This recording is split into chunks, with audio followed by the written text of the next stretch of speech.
Scene 1. When caring about everything breaks you. You wake up already overwhelmed. Your phone lights up like a slot machine. Messages, notifications, news, expectations. Everybody wants a reaction, an answer, a piece of your mind.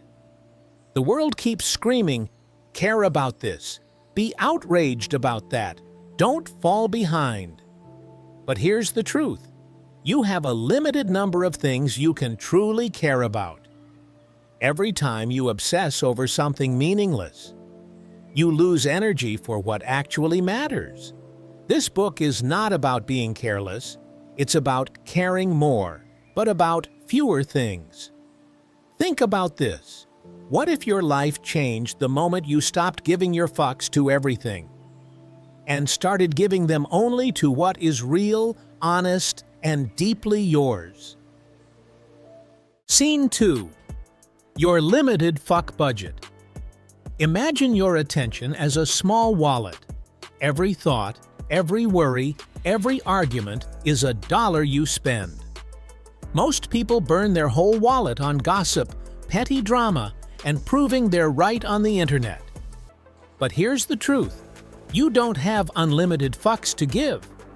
You can't fix everything. You can't please everyone. When you try, you become broke in the only currency that matters, your time and your energy. Instead of asking, how do I get rid of all problems? Ask, which problems are worth my limited budget? Which struggles are worth being tired for? Because the problems you choose today quietly become the story of who you are tomorrow. Scene 3. Happiness is a problem. We're told that a good life is a life without problems. No stress, no pain, no hard conversations. But here's the truth. A life with no problems is a life with no growth. Happiness is not the absence of problems. Happiness is solving problems you actually care about. You can be rich and still miserable if your problems are shallow and empty. You can be broke and still proud if your struggles mean something to you. Think about this. You don't get to choose whether life is hard. You only choose what is worth struggling for. And the moment your pain is connected to purpose, it stops feeling like pure suffering and starts feeling like a path. Scene 4. The feedback loop from hell. You feel anxious. Then you feel bad for feeling anxious. Then you get angry at yourself for feeling bad. And now you're stuck in a loop.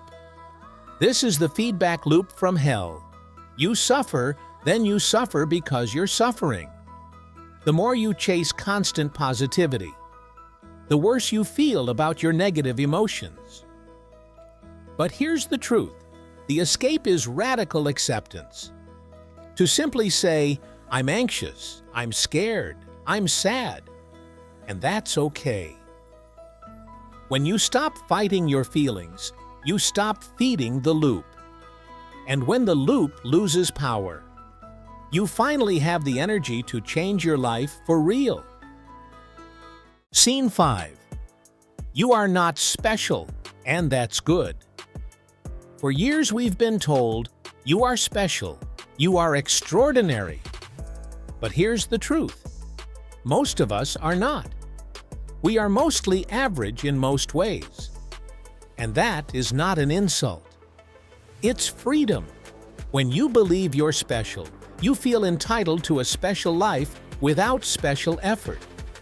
You think the rules don't apply to you, that you deserve greatness just for existing. Then reality hits, and you collapse. But when you accept you're mostly average, you stop trying to prove you're better than everyone. You start focusing on becoming better than you were yesterday. And that's where real growth quietly begins. Scene 6. Responsibility versus fault. Your life is full of things that are not your fault. Your family, your past, your genes, that person who betrayed you. You didn't choose any of that. But here's the truth. Even when it's not your fault, it can still be your responsibility. You don't control what happened, but you always control how you respond. Blaming the world feels good for a moment. It keeps you safe, but it also keeps you stuck. Taking responsibility feels heavy at first, but that weight you lift day after day is the same weight that slowly makes you stronger. Scene 7.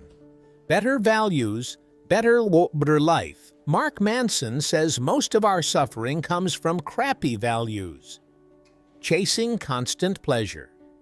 Needing to always be right. Trying to be endlessly positive for show. But here's the truth. Good values are grounded in reality. They depend on actions you control, not on other people clapping for you. Honesty, responsibility, saying what you mean and living what you say. These values won't make life easier, but they will make your life real. And when your life is real, respect, especially self-respect, finally has space to grow. Scene 8. Failure, action, and the do-something principle. Most people wait to feel motivated before they act. They sit there thinking, when I feel ready, I'll start. But motivation doesn't magically appear. Action creates motivation. Mark calls this the do-something principle. Take one small step. Send the email. Write one page. Go to the gym for 10 minutes.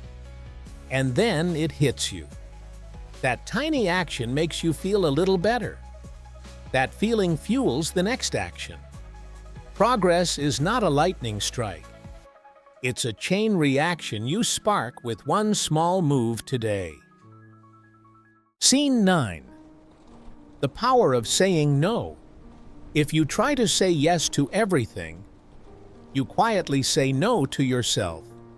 Real freedom is not doing whatever you want. It's choosing what you are willing to suffer for.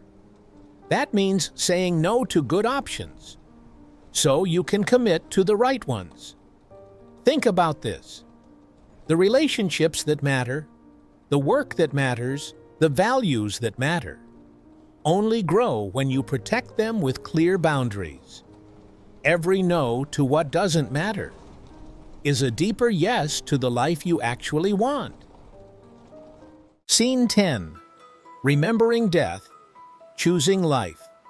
One of Mark's closest friends died young. That loss shattered him, but it also woke him up.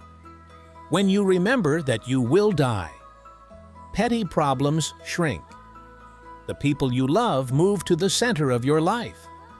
The question, what do I really give a fuck about, stops being a clever idea and becomes urgent. And then it hits you. You don't control how long you live, but you do control what you give your limited fucks to while you're here. Choose with courage. Choose with honesty. Choose with heart. Subscribe for more book wisdom every week.